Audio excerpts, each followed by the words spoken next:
नमस्कार दोस्तों, story book 12 में आप सभी का स्वागत है।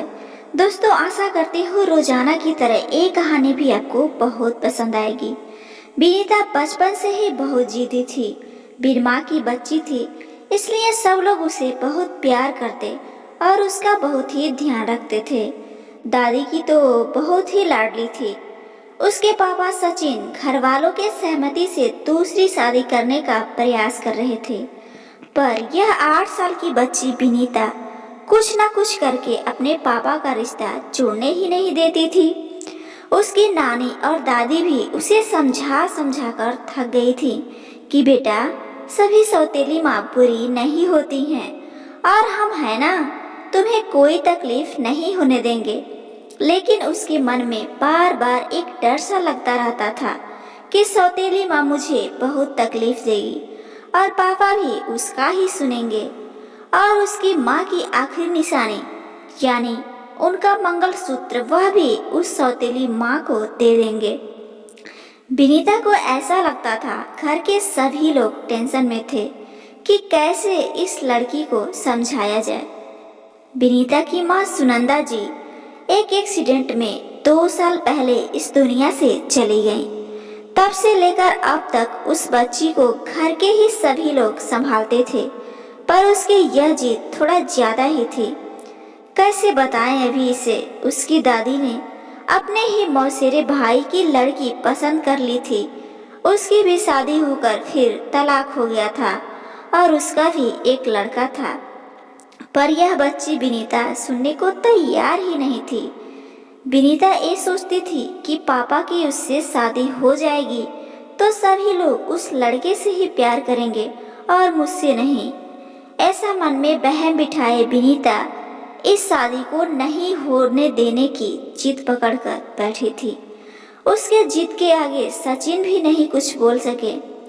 इसको लेकर दादी और नानी काफी चिंतित हो गईं। फिर बाद में विनीता की नानी ने समस्या का समाधान निकाला। विनीता की माँ सुनंदा की एक दोस्त माया थी, जिसकी काफी उम्र हो चुकी थी, इसलिए उसकी शादी तय नहीं हो रही थी। उसके घर जाकर नानी ने सब हकीकत बताई।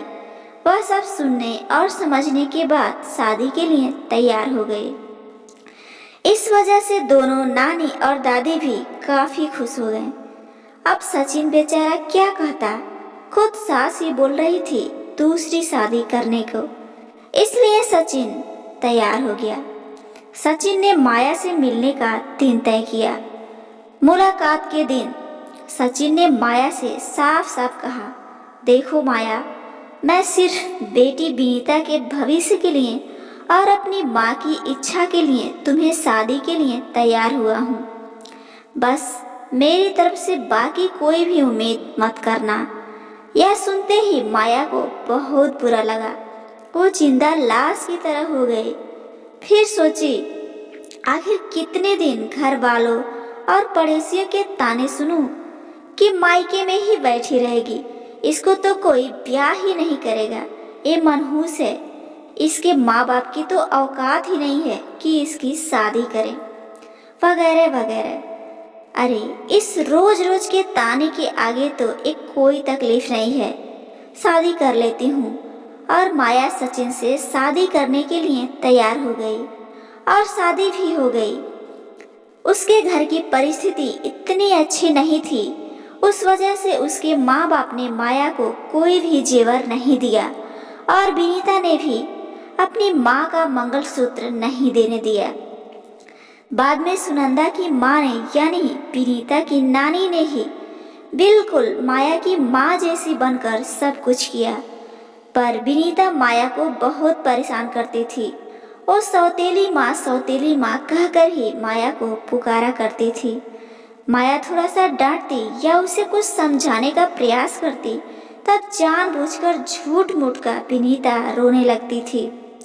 माया 2 महीने में ही पूरी तरह से हताश हो गई थी।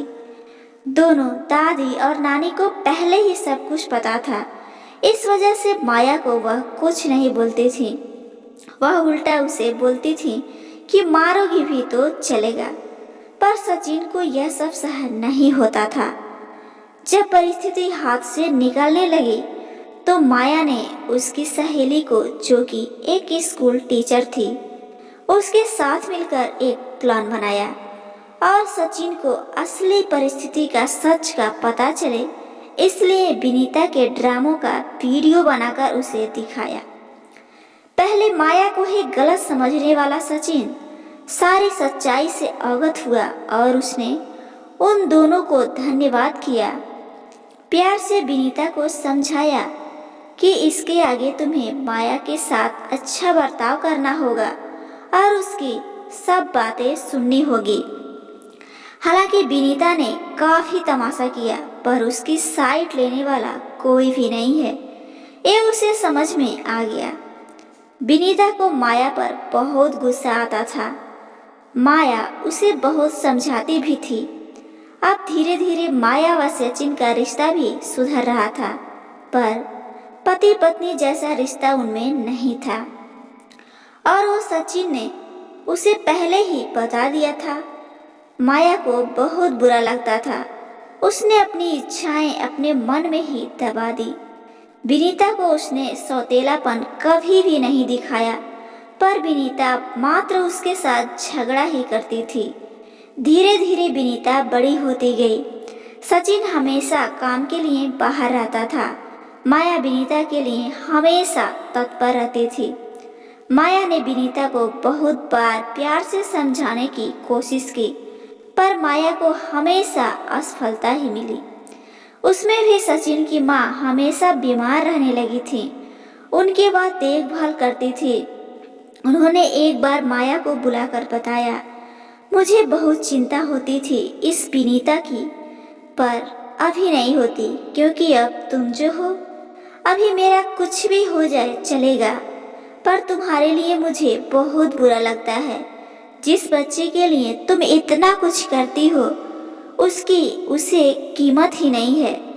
तभी माया मुस्कान के साथ विनीता को देखते हुए बोली, हाँ माँ, विनीता ने मुझे हमेशा गलत ही समझा, हमेशा ही मुझसे बहुत झगड़ा किया और सचिन के घर पर आते ही उसको सब कुछ झूठ झूठ चुगली बताया, पर उसने भी विनीता को ही सुनाया।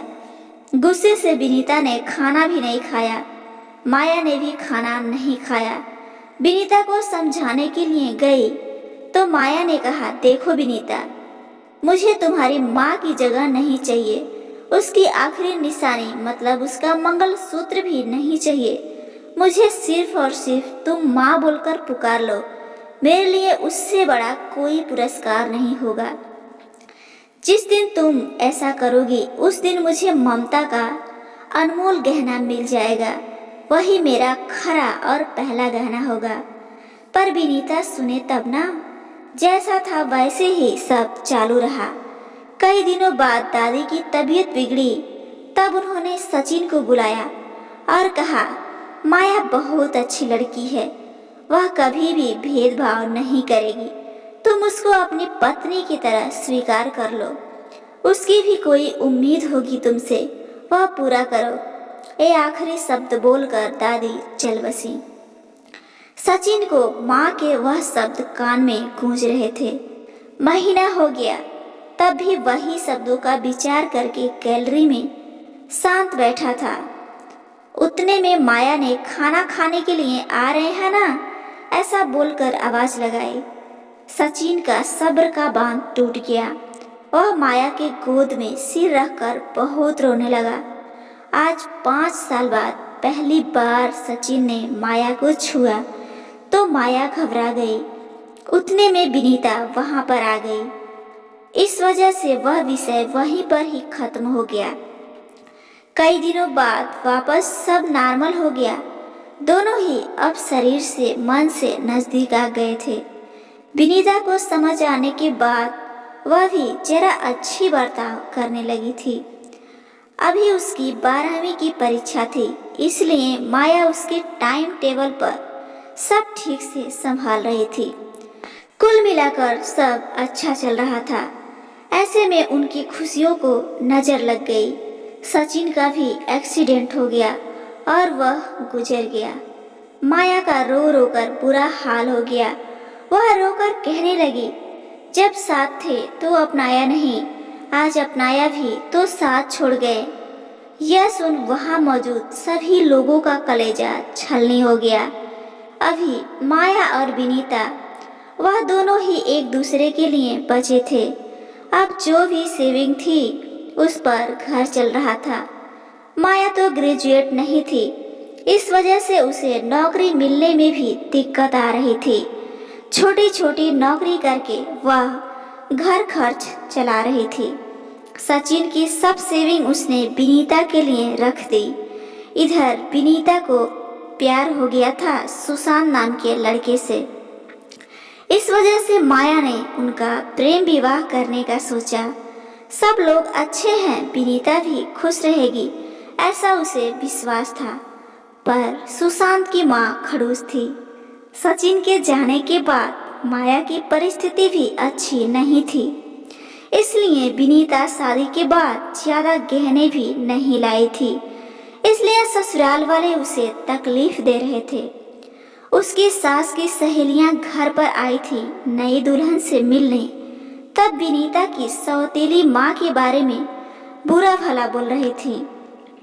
सौतेली माँ है ना, इसलिए ऐसा जानबूझकर किया होगा, सब कुछ खुद के लिए रखा होगा।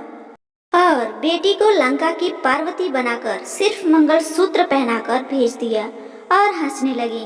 विनीता के खुद पर नियंत्रण टूट गया और बोली, मेरी माँ की आखिरी याद मतलब यह मंगलसूत्र है, जो मेरी इच्छा थी कि मैं ही इसे पहनूं।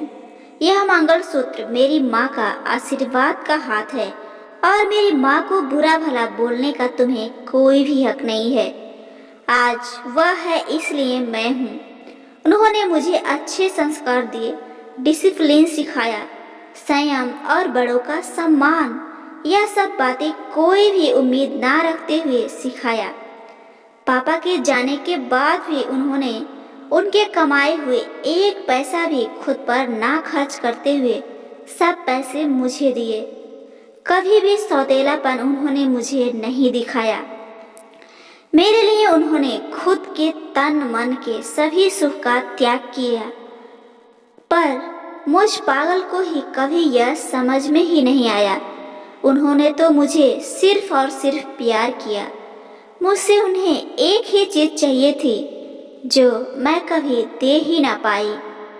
सब औरतें एकदम सोच में पड़ गई कि आखिर वह कौन सा चीज चाहिए थी। उन्होंने विनीता से पूछा, उन्हें क्या चाहिए था। सच में बहुत महंगा गहना होगा, इसलिए तो उसने इतना एडजस्ट किया होगा। बातचीत हो रही थी तब वहां माया आई और औरतें खुसुर फुसुर करते हुए हंसने लगी। माया मन में डर गई थी। विनीता ने ऐसा क्या किया होगा, ऐसा क्या किया जो यह सब औरतें उसे देख रही हैं। तभी विनीता ने माया को गले लगाकर प्यार से माँ बुलाया। दोनों माँ बेटी सब भूलकर एक दूसरे की बाहों में गुम हो गईं। औरतें जब कानाफूसी कर रही थीं, तभी विनीता बोली, आप सबको वह गहना देखना था ना, यही माँ बुलाकर ममता का गहना उसे चाहिए था। माया को तो रोना आ रहा था। दोनों सचिन और दादी के फोटो के सामने खड़े रहकर उनको हाथ जोड़े प्रार्थना कर रहे थे। विनीता ने उनसे माफी मांगी और माँ को कभी खुद से दूर नहीं करूंगी ऐसा वचन दिया। दोस्तों, समाज में कई गलत बातें व भावनाएं बनी हुई होती हैं जो जाने अनजाने में बच्चों तक भी पहुंच जाती हैं। हमें बच्चों को और खुद को भी इस बात को समझाना होगा कि हर पुरानी बात पूरी तरह या हर किसी के लिए सच या एक समान नहीं होती हैं। किसी एक का सच दूसरे के लिए झूठा भी हो सकता है। इसलिए किसी की बात को अपने दिल या दिमाग में बिठाने से पहले उसकी सत्यता की कसौटी करना बेहद जरूरी है। तो दोस्तों, एक छोटी सी पारिवारिक कहानी आपको कैसी लगी जरूर बताइएगा। और ऐसे ही पारिवारिक कहानियाँ रोजाना सुनने के लिए आप इस चैनल स्टोरी बुक 12 को एक बार जरूर सब्सक्राइब कर लीजिए, क्योंकि इस चैनल पे हर तरह की पारिवारिक वीडियो हम रोजाना ही अपलोड करते रहते हैं। आपको अपना कीमती समय देने के लिए बहुत बहुत धन्यवाद।